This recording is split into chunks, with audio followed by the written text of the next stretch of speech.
ने भी आपसे इत्तेफाक कर लिया पीसीबी से? देखिए बहुत सारी चीज़ें चल रही हैं, मैं इसलिए इस टाइम नहीं चाह रहा कि कोई ऐसी चीज़ हो जिससे सारा कुछ ख़राब हो। कुछ चीज़ों पे डेफिनेटली हमने अपना पॉइंट ऑफ व्यू दिया है, इंडियंस ने अपना दिया है। तो बोर्ड्स की सबकी कोशिश है कि विन विन हो, और हमारी भी कोशिश ये है कि क्रिकेट की विन हो। इसमें सबसे ज़्यादा ज़रूरी है, और डेफिनेटली इज़्ज़त के साथ सब कुछ। उससे मैं लग रहा है नॉर्मल करने के लिए आपसे बात करूंगा। चैंपियंस ट्रॉफी स्पोर्ट्स की बात करते हैं, क्रिकेट की बात करते हैं। आईसीसी फैसला नहीं कर पा रही कि पाकिस्तान, मतलब आज 29 तारीख को फैसला था लेकिन फैसला नहीं हुआ, डिसीजन नहीं लिया गया। पता नहीं क्या इश्यूज चल रहे हैं। मुझे ऐसा लग रहा है कि चैंपियंस ट्रॉफी पाकिस्तान से निकलती नजर आ रही है, या इंडिया कम अज कम पाकिस्तान नहीं आएगा। क्या कहना चाहेंगे? मैं इसके ऊपर प्रेडिक्शन कर दूं फिर दोबारा आपको, और इंशाल्लाह आप देखना कि मेरी प्रेडिक्शन 100% ठीक होगी, और ऐसा ही होगा चैंपियन ट्रॉफी में।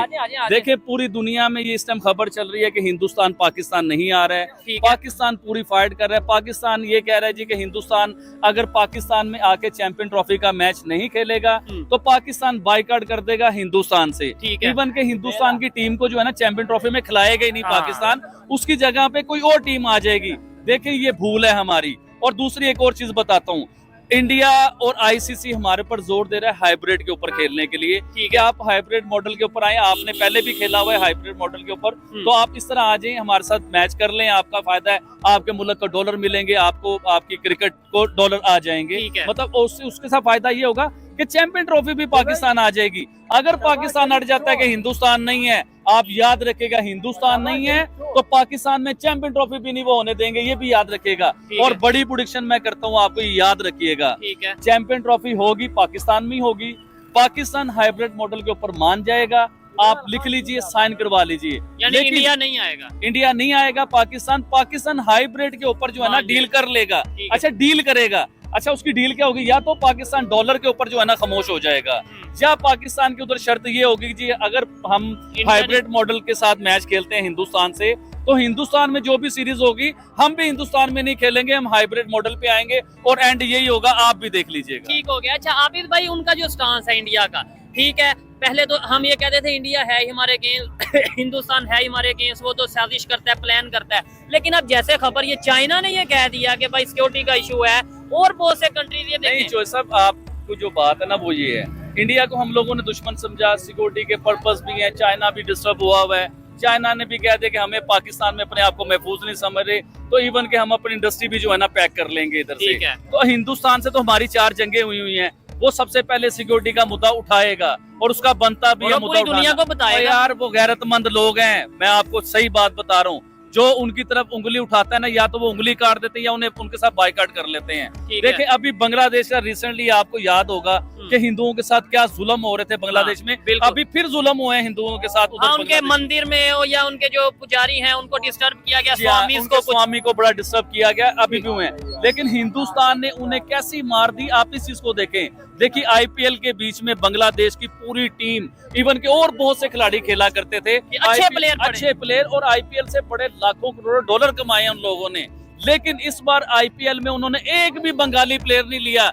ये होते हैं गैरतमंद लोग कि देखें आप हमें डिस्टर्ब कर रहे हैं, हमने आपको डिस्टर्ब कर दिया। I like it when someone says the reality, क्योंकि सच्चाई तो यही है कि इवेंचुअली आपके पास कोई सोल्यूशन नहीं है और आपको कहीं ना कहीं टर्न तो लेना ही है, और ज़्यादा चांसेस जिस चीज़ के हैं वो यही है कि of course it's hybrid model, then the next option is that, क्योंकि पहली ऑप्शन आपके पास ये थी कि भारत पाकिस्तान आए, वो नहीं आ रहा है और उसने नहीं आना है। दूसरी ऑप्शन आपके पास हाइब्रिड की, और इसके अलावा आपके पास कोई सोल्यूशन है नहीं। इमरान साहब आपसे जानना चाहूँगी कि देखिए एक चीज़ बहुत क्लियर है, बहुत क्लियर इमेज है कि ठीक है पाकिस्तान हाइब्रिड पर जाकर खेलता है, उसके बाद जब कल को क्या होगा वो तो कल ही देखी जाएगी। अगर कल की किसी ने सोची होती तो आज चैंपियंस ट्रॉफी का मामला हल हो चुका होता। हम आज यहाँ पर ये डिस्कस ना कर रहे होते कि मीटिंग पोस्टपोन हो गई है, मीटिंग में क्या बात होगी, ये तो सॉल्व हो जाता। कल किसने देखा है, जब टाइम आता है तो फिर चीज़ें बिल्कुल बदल जाती हैं। तो ये चीज़ जब क्लियर है, हर चीज़ सामने है, तो डिले करने का क्या मकसद है, इसको ड्रैग करने का क्या मकसद है? मैं अब आपको एक बात बड़ी खुले अल्फाज में बता देता हूँ, इफ एंड बट्स को भी निकाल दें, ऐसा होगा नहीं होगा, आपके तमाम मामला तय हैं। और कल आपको मीटिंग में बुलाकर पूछा गया कि क्या आप हाइब्रिड मॉडल पर एग्री करते हैं। सो आप यहाँ से कह के चले गए उनको एक पॉइंट दे के कि हम अपनी गवर्नमेंट से बात करेंगे। क्या पिछले 3 महीनों में आपने एक भी ऐसा वर्ड किसी प्रेस कॉन्फ्रेंस में, किसी मीडिया टॉक में बोला कि हम अपनी गवर्नमेंट से बात करेंगे। आपको जाने से एक दिन पहले ये लाइन बोलने की ज़रूरत क्या पड़ी और क्यों पड़ी कि अगर ऐसी सिचुएशन आएगी तो हम अपनी गवर्नमेंट से बात कर लेंगे। ये बात तो इंडिया कहता चला आ रहा था, आपने उनकी बात अपने मुंह में क्यों डाल ली भाई? आप मतलब उनके रंग में रंगी जा रहे हैं, जो वो करते हैं अब आपने वो करना शुरू कर दिया है। आपको स्ट्रेट अवे ये बात कहनी चाहिए थी, भाई मैं जा रहा हूँ और मैं जाके यही बात करूंगा कि मेरी तरफ से ना है। ये लुकमा देने की क्या जरूरत थी कि गवर्नमेंट से पूछेंगे? तो बस इसका मतलब है आप कोई ऑप्शन छोड़ के जा रहे हैं उनके लिए कि वो आपको कहें कि ठीक है अगर आपने हाइब्रिड मॉडल पे जाना है या नहीं जाना है तो अपनी गवर्नमेंट से पूछें। तो इट मीन्स कि जो 15 मिनट की कल शॉर्ट मीटिंग हुई उसमें यही बात थी, आपने जाके कहा कि हम हाइब्रिड मॉडल पे नहीं खेलेंगे, अगर हमें खेलना पड़ा तो हम अपनी गवर्नमेंट से पूछेंगे। मैंने कहा ओके, फिर आप जाएं। उसके बाद मीटिंग लंबी होती क्यों? कोई रीज़न, कोई समझदार बंदा बता दे कि मीटिंग लंबी करने का मकसद क्या था। जब आपने ये कह दिया कि गवर्नमेंट से पूछेंगे, आप अब वापस आएंगे, आकर एक आधा दिन गुजारेंगे, हो सकता है आप वहीं बैठे रहें और वहीं पर पूछ लें कि सर बताएं हमने क्या करना है। और मैं आपको ये बात बड़े वसूख से बता सकता हूँ, ज़राए से बता सकता हूँ कि एवरीथिंग इज़ डन, सब कुछ डन हो चुका है, सिर्फ अब अनाउंसमेंट बाकी है। और बहुत बड़ा ब्रेक थ्रू आपको आज या 2-3 दिन में मिलने वाला है और आप लोग सरप्राइज होंगे। हैं सबसे पहले तो आप बताएं कि कल की मीटिंग जो 15 मिनट की मीटिंग है और उसके बाद घंटों की कॉन्वर्जेशंस और खबरें हुई है, तो उसको थोड़ा समराइज़ कर दे। कोई हमारे पास ये भी आ रही है जो आईसीसी के चेयरमैन हैं, उनकी भी टेन्योर में थोड़ी दिनों की एक उसको भी बढ़ा दिया जाएगा क्योंकि जय शाह ने टेक ओवर करना था 1 दिसंबर को। तो वो भी सब अपडेट्स हमें दे दें। देखिए फातिमा, जय शाह 2 दिन पहले 3 दिन पहले तक तो दुबई में थे, फिर वो जद्दा चले गए जहां आईपीएल का ड्राफ्ट था और अब इंडिया चले गए। तो जय शाह ने सुना है, जो कल रात मुझे मेरी सोर्स ने बताया कि जय शाह ने खुद ऑफर की है कि जब तक ये पाकिस्तान इंडिया का इशू रिजॉल्व नहीं हो जाता तो कम से कम 5 दिसंबर तक उन्होंने कहा है कि मैं टेक ओवर नहीं करूंगा। अच्छा, ग्रेग बार्कले जो है, उनका जो ओहदा है वो तो देखिए सेरेमोनियल पोस्ट है, उसकी इतनी वैल्यू नहीं है। लेकिन जिस अब नए कॉन्स्टिट्यूशन के तहत जय शाह आ रहे हैं आईसीसी के चेयरमैन, वो काफी पावरफुल पोजीशन पर आ रहे हैं।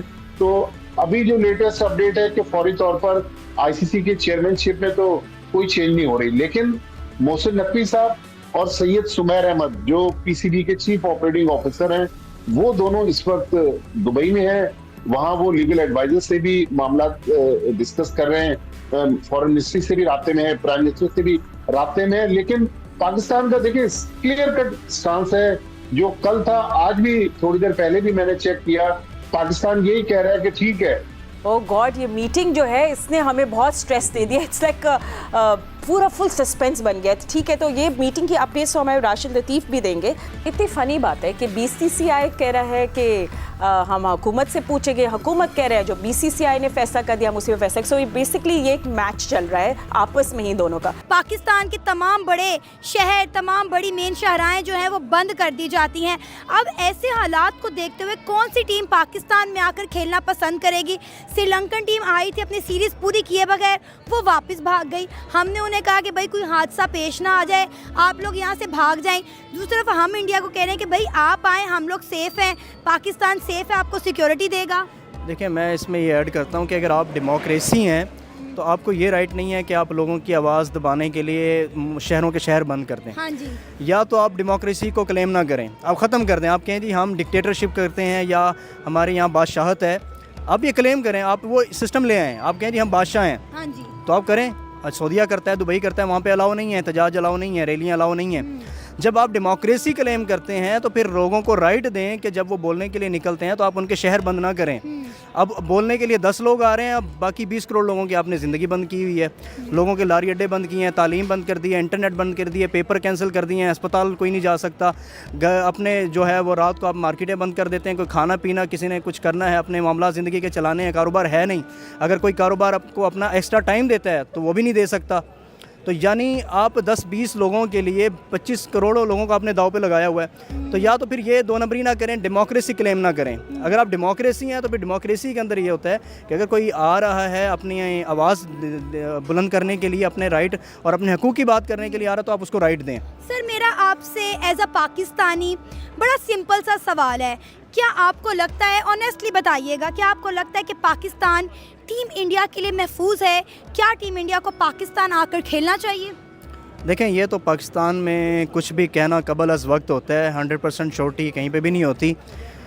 हमारे जो रवैये हैं उनकी वजह से लोग एक तासुर लेते हैं और ये पूरी दुनिया में तासुर बनता है। बड़ी मुश्किल से हमने जो है एक तासुर बनाया था, इंटरनेशनल टीमें यहाँ पे आना शुरू हुई थी और एक माहौल बन रहा था, लेकिन फिर कहीं ना कहीं हमारे जो ज़ाती मफादात की वजह से हम जो है मुल्क को दाव पे लगा देते हैं। अभी हालिया जब ये जो श्रीलंका की टीम वापस चली गई है यहाँ से, जो घर आके बैठी हुई थी और यहाँ से वो वापस चली गई है, तो ये हमारे यही रवैये हैं जिनकी वजह से लोगों के अंदर तासुर जाता है और ये तासुर बड़ी देर में बनता है। इसको डेवलप करने में 25-30 साल लगते हैं। जब वो फिर एक हम माहौल बना के ऊपर आते हैं, फिर कोई ना कोई ऐसा मामला बन जाता है कि हमें फिर आप 20-25 साल पीछे धकेल देते हैं। तो यही तो बात है कि जो हमें रूल करते हैं, जो मुक़्तदर लोग हैं, उनको यही संजीदगी लानी पड़ेगी कि कम से कम आवाम को 5-10 साल ऐसे दे दें जिसके अंदर हम कंटिन्यू एक लाइन में चल सकें। हाइब्रिड मॉडल आ जाता है, जो आपने बोला कि हम पुल आउट कर जाएंगे या हम फॉरफिट कर देंगे इंडिया मैच, तो आप क्या कहेंगे? उन्होंने बोला मैं चाहता हूं कि क्रिकेट की जीत हो। ये बहुत खास जवाब है, मैं चाहता हूं कि क्रिकेट की जीत हो। इसका मतलब ये है वो नहीं चाहते कि पुल आउट करें चैंपियंस ट्रॉफी को, वो नहीं चाहते कि हम इंडिया वाला मैच भी ना खेलें, वो चाहते हैं कि आईसीसी के साथ ये जो मामला है ये चलते रहें, पाकिस्तान डिस्कनेक्ट ना हो आईसीसी से और दीगर बोर्ड्स के साथ जो मामला है। जाहिर है दोस्तों, एक बात खास है, जब आईसीसी बोर्ड मीटिंग होती है तो इसका मतलब ये नहीं होता कि आप अपनी अलग एक अलग ही मंजी पालो। इसका मतलब होता है कि आपको बाकी बोर्ड के साथ भी मामला चलाने होते हैं। जैसे मोहसिन नकवी साहब ने आज एसोसिएट मेंबर के साथ जो यूएई से हैं उनके साथ मुलाकात की, उससे पहले इंग्लिश क्रिकेट बोर्ड के सरबराह से उनसे बातचीत हुई। तो बाकी बोर्ड के साथ अगर मेल मिलाप करना है आपने, तो बोर्ड मीटिंग के अंदर जब बाकी बोर्ड बोल रहे होते हैं तो आपको उनको सुनना भी होता है, आपने उनको रिस्पॉन्ड भी करना होता है। ऐसा नहीं होता जाओ मैं नहीं खेल रहा, वो चक्कर नहीं होता इसमें। तो उन्होंने बोला कि हम चाहते हैं कि क्रिकेट की जीत हो। क्रिकेट की जीत मीन्स कि हम चाहते हैं कि चैंपियंस ट्रॉफी हो। ये बड़ा मेन पॉइंट है जो मोहसिन रजा नकवी साहब ने इस टॉक के अंदर बोला। इसका मतलब ये है कि डेडलॉक हल्का सा पिघल रहा है, डेडलॉक खत्म हो रहा है आहिस्ता आहिस्ता। एटलीस्ट मोहसिन नकवी साहब की जो मीडिया टॉक हुई उसमें तो साफ नजर आ रहा है वो चाह रहे हैं कि इसका सोल्यूशन हो। उन्होंने बोला कि हम चाह रहे हैं सोल्यूशन